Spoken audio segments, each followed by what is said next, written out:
Érica Campelo, você repórter da Periferia. Viviane de Paula, para você repórter na Periferia. Sou Vanessa Delfino, do projeto Você Repórter da Periferia. Eu tô aqui no bairro do Grajaú. O Você Repórter da Periferia veio uma galeria de arte a céu aberto, localizada em São Mateus, Zona Leste de São Paulo. É nesse ritmo que o Você Repórter da Periferia veio até o campo de futebol do Jardim Rosana, na Zona Sul de São Paulo, para conferir a final da Copa Mestres da Bola. O projeto Você Repórter da Periferia surge no momento em que a sociedade brasileira atravessa um momento de constantes transformações sociais, políticas, culturais e tecnológicas. Em busca de promover reportagens sobre a cultura da periferia de São Paulo, este projeto veio justamente com o objetivo de convidar nada mais, nada menos que as pessoas que fazem parte deste contexto social, ou seja, os jovens da periferia de São Paulo.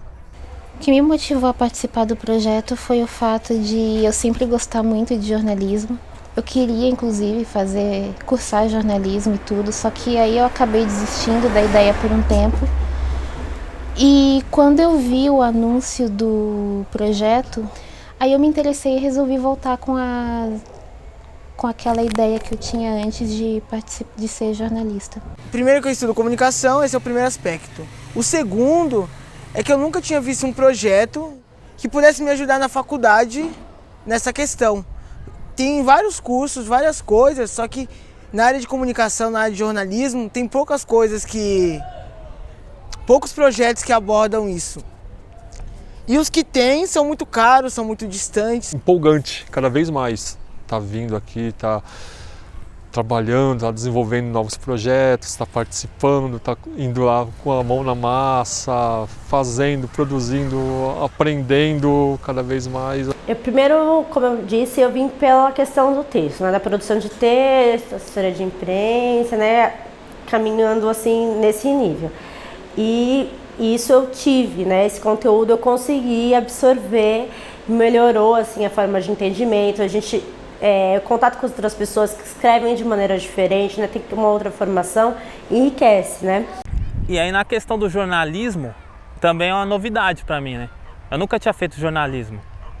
Beleza, estou no meio cultural, estou produzindo vídeos sobre a cultura da periferia, só que a parte do jornalismo eu nunca tinha feito. Então todas as técnicas de jornalismo, eu sendo um dos instrutores, também eu aprendi, fui um dos alunos, né? Não fui só instrutor, fui aluno também.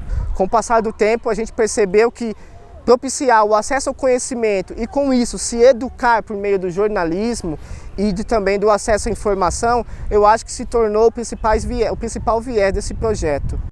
Foi gratificante fazer esse projeto para mim, perceber que as pessoas chegaram ali sem saber, sem estrutura de conhecimento voltado para o jornalismo e hoje elas saem do projeto com uma nova visão de mundo, uma nova visão de cultura, uma nova visão de questões sociais, de questões políticas. Olha, 14 anos atrás, ano 2000, nessa época eu era diretora do IOMTV, eu já rodava todas as periferias do Brasil dando visibilidade para o que tinha de positivo acontecendo nesses locais. Só a gente fazia isso. Acho que não tinha nenhum outro canal de comunicação que divulgasse ou tivesse interesse ou visse qualquer tipo de oportunidade em relação a esse cenário. Era alguma coisa ou outra, muito esporádico, algum caso muito específico? O jornalismo comunitário ou educativo, ele tem algumas diferenças do jornalismo tradicional. Ele não é nem pior nem melhor, ele não é antagônico, eu acho que é complementar. No tradicional, você tem uma prioridade enorme em você informar o que acontece, e isso é muito importante. Em você denunciar, em você apontar os problemas, eventualmente apontar as diferenças. No comunitário, você tem muito uma preocupação em não só informar, mas mudar e formar. Então tem muito uma vinculação com a base local, né?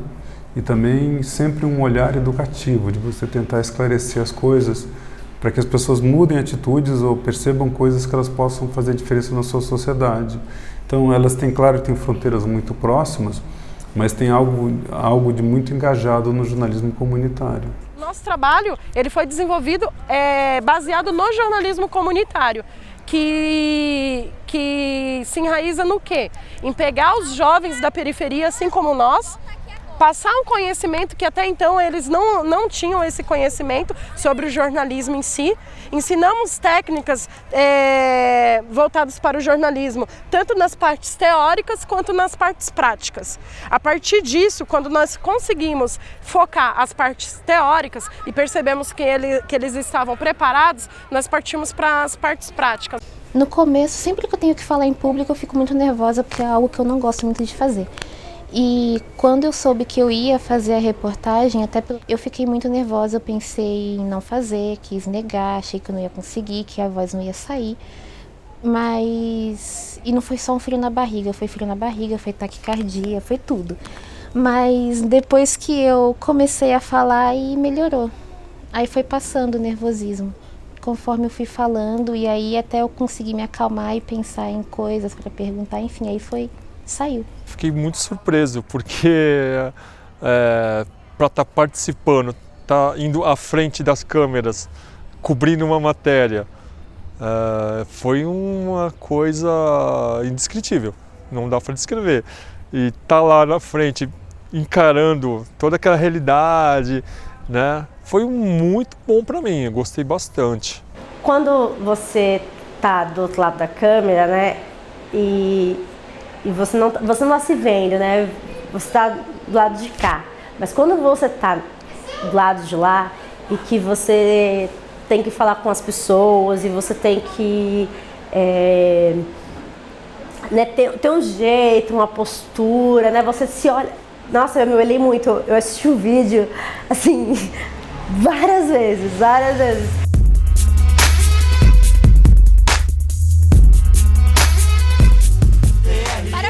O trabalho do projeto São Mateus em Movimento, uma iniciativa pensada e articulada para atender as expectativas sociais e culturais da região, o Você Repórter da Periferia veio uma galeria de arte a céu aberto, localizada em São Mateus, zona leste de São Paulo.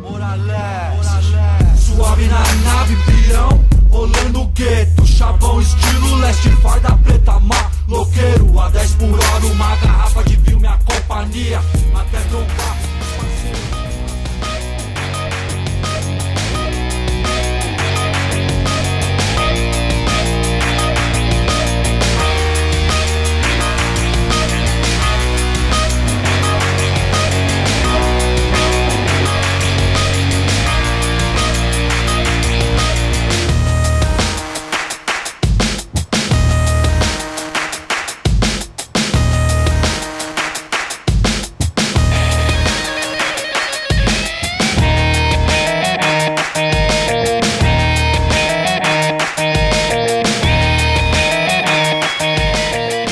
Juntamente com a criação do projeto Você Repórter da Periferia, veio o desafio de passar conhecimento para uma pessoa que talvez ela já tenha tido um contato com o jornalismo ou não, que ela tivesse vontade de fazer jornalismo ou não.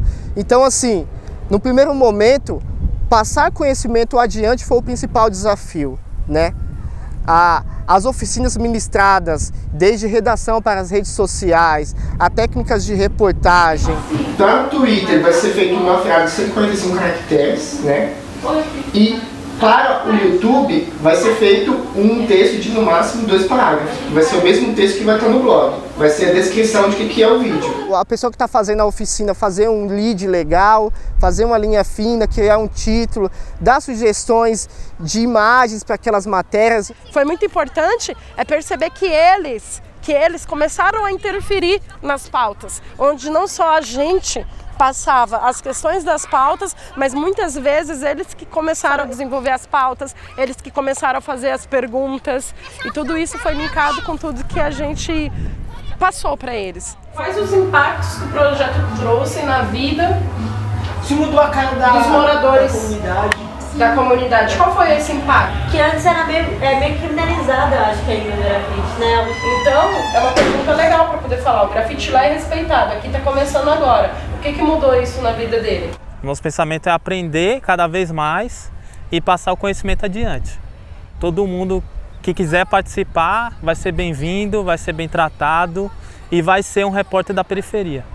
Eu tive aula na faculdade de como escrever, redigir, só que é daquela coisa, né? Às vezes o professor não tem tanta paciência de continuar te ensinando, não tem tanta habilidade de ensinar. E aqui eu percebo essa facilidade maior.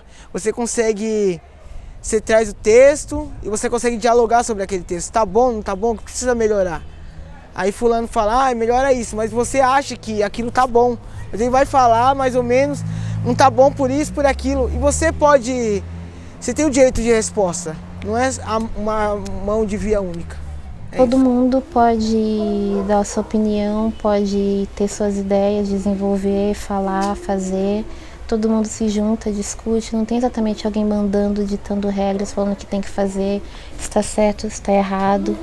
Todo mundo pode, enfim, se soltar e falar e fazer o que quiser. Quer dizer, não exatamente o que quiser, né? Mas pode, enfim, pode falar, sem medo de ser feliz. Os fatores mais interessantes do jornalismo, dos recursos digitais, por causa do jornalismo, é que você facilitou muito que qualquer pessoa pudesse apurar e divulgar informações. E mais que isso, você pudesse apurar, divulgar e também interagir. Então você criou uma rede de colaboração, você criou uma rede de troca de informações que permitiu que muitas vozes fossem ouvidas, que até então não tinham, porque ficou muito barato você criar o teu site, criar o teu blog. E antigamente para você fazer um jornal era muito mais caro, para você distribuir informação era muito mais caro. É claro que sempre tem um trabalho complexo para você fazer. Mas o importante é que com isso você favoreceu que voz de comunidades tivessem mais presença. Antes de eu montar o Do Lado de Cá, eu tinha um blog, não era um diário pessoal meu, eu já aproveitava para escoar todo o conteúdo de periferia que chegava na minha mão. Então, em Beira de Campos de Vados era conhecida como a menina do blog, e aí você vai postar o vídeo no blog e tal. O blog bombou, em um ano teve mais de 100 mil acessos. Foi um grande test drive para que a gente criasse uma plataforma de comunicação que falasse das classes populares, do povo para o povo, já que a gente aqui no Do Lado de Cá também é povo, né? A gente também vem da quebrada, a gente também vem de sofrimento, e a principal motivação para o nosso trabalho é dar visibilidade para todo esse cenário positivo, para tudo isso que acontece, até para motivar e incentivar a autoestima dessas pessoas para que elas continuem nessa luta tão árdua, né? A periferia de São Paulo e a periferia do Brasil, durante grande parte da história, ela esteve na televisão apenas para ilustrar, né, pontos negativos, ressaltando a violência, ressaltando os problemas sociais. E com o passar do tempo, as pessoas passaram a acreditar que essa era a realidade delas. Então, através do blog, que já vinha desenvolvendo ações focadas em um jornalismo para mostrar os pontos positivos da periferia, o Você Repórter da Periferia veio para impactar ainda mais este trabalho do blog. Onde nós tínhamos esse desejo de desenvolver um projeto onde pudéssemos falar sobre a cultura da periferia e mostrar o ponto positivo disso. O que tem de positivo na periferia? Será que só existe violência? Claro que não. Eu sou daqui da periferia e eu sei que não existe só violência. Existe muita coisa boa aqui. E é isso que o projeto veio trazer. O projeto do Você Repórter da Periferia veio trazer isso. O surgimento de coisas positivas, voltadas para a cultura, para o social e até mesmo politicamente falando, que acontecem nas periferias de São Paulo. Para mim, o mais importante foi conhecer a cultura da periferia, porque apesar de eu morar na periferia, ter nascido e tudo, eu nunca conheci mesmo de fato.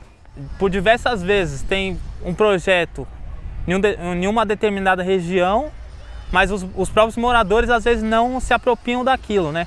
Ou muitas das vezes não conhecem aquele projeto que está ali a, sei lá, 100 metros da casa dele.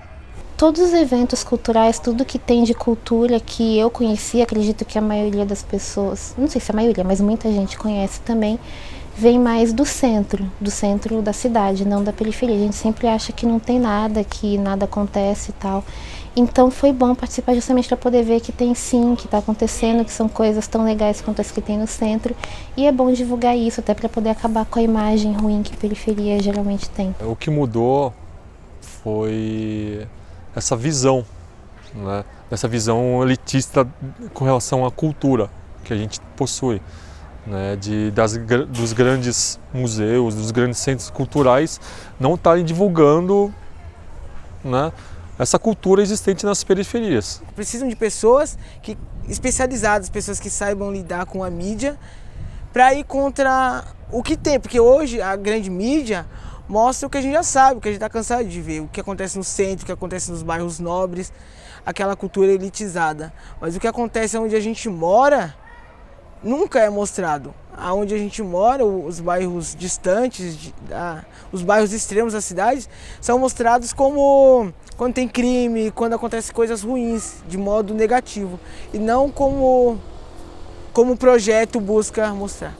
Então eu acho que nesse projeto eu vi sinceridade, eu vi honestidade, eu vi força de vontade e o que acabou me cativando, né? Eu acho que quando a gente se depara com uma iniciativa que ela visa mostrar um lado que a maioria das pessoas não conhecem e que é feito, eu vejo que é um projeto de dentro para fora, né?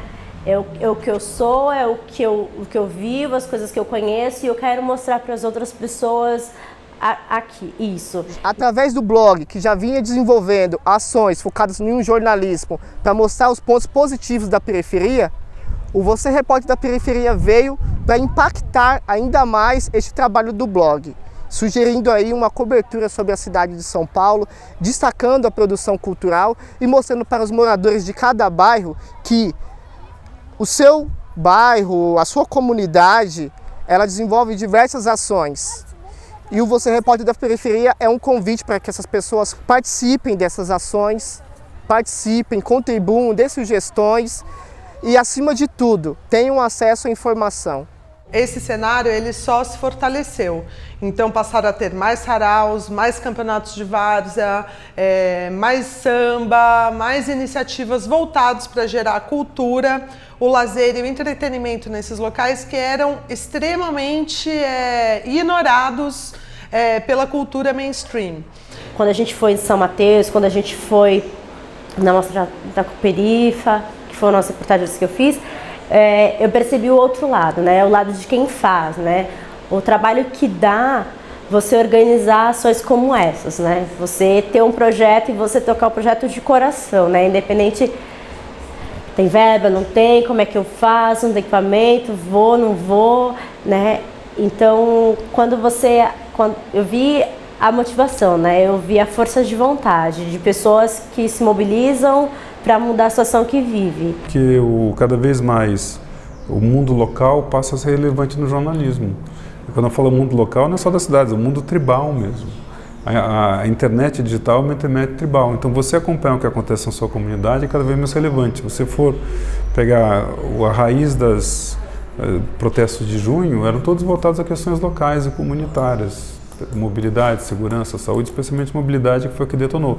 Então você saber como cobre sua comunidade de forma inteligente e relevante é um desafio muito importante para os meios de comunicação. Perceber que as pessoas tiveram interesse, né, elas mostraram interesse naquele conteúdo que era a proposta do projeto, eu acho que o que era desafio no começo, com o passar do tempo, se tornou algo prazeroso, se tornou algo natural. Numa próxima vez eu sei que eu vou sentir aquele nervosismo todo de novo e isso eu gostaria de não sentir.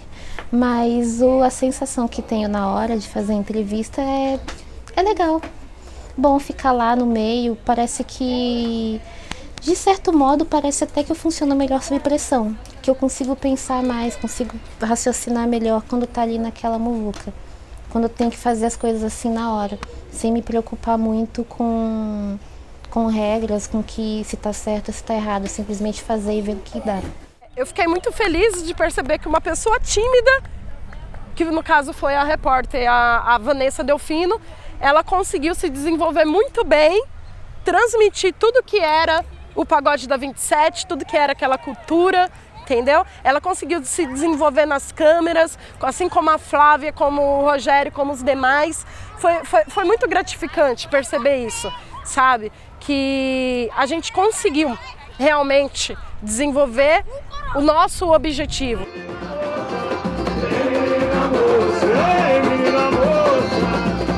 No aniversário de 9 anos do Pagode da 27, pessoas de diversas regiões de São Paulo se encontram no bairro do Grajaú, onde crianças, homens e mulheres de todas as idades se contagiam pela magia do samba.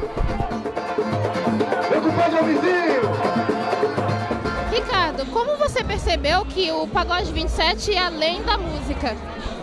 A partir do momento que a gente percebeu que tinha famílias, senhores, crianças vindo participar do Pagode da 27.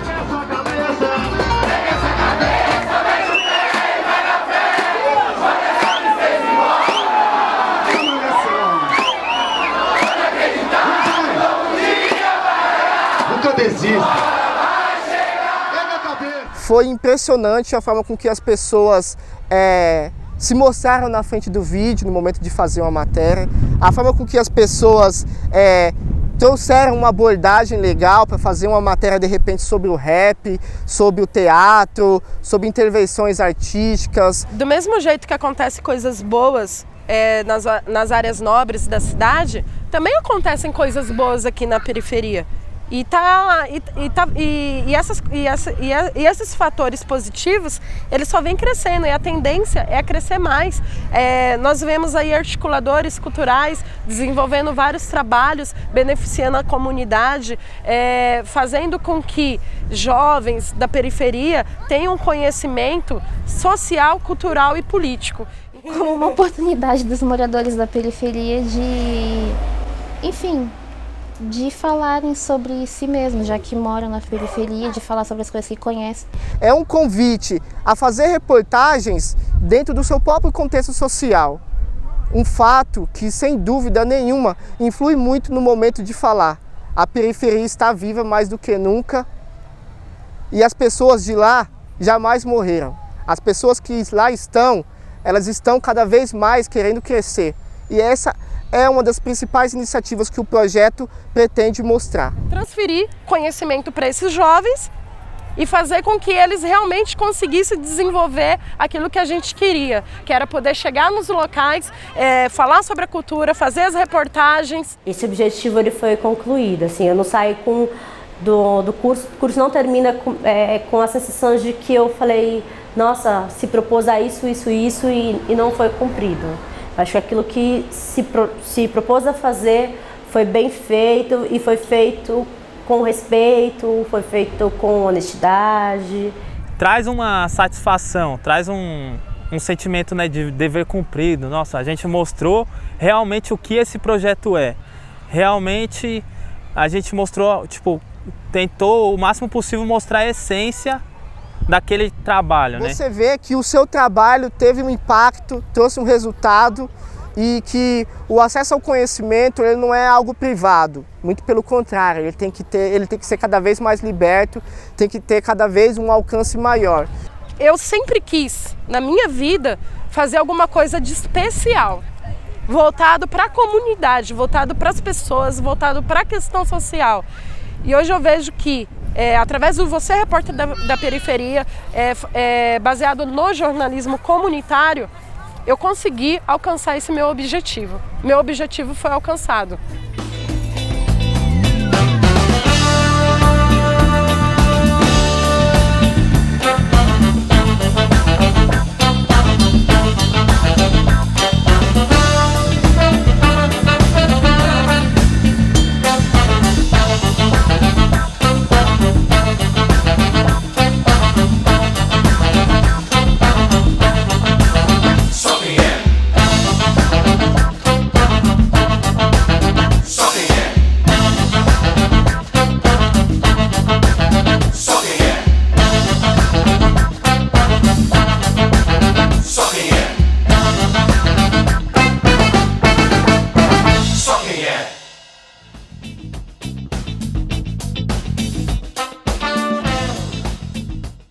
projeto A Editora e Biblioteca Filocizar, que é cedido para eventos de encontros de coletivos e culturais. Não gostei. Vou fazer de novo. Coletivos. A Editora e Livraria Filocizar. Vocês vão ficar me olhando? É só o cabelinho. Faz questão. 3, 2, 1. É a vida que você escolheu. Ali... Ai, gente, vocês são desgraçados. A Editora e Livraria Filocizar é uma iniciativa do professor de filosofia César Mendes, nascido e criado na Rede. Oi! Quer falar? Você sai por aqui, não por aqui. Tava indo bem, tava indo bem. Pegadinha, final.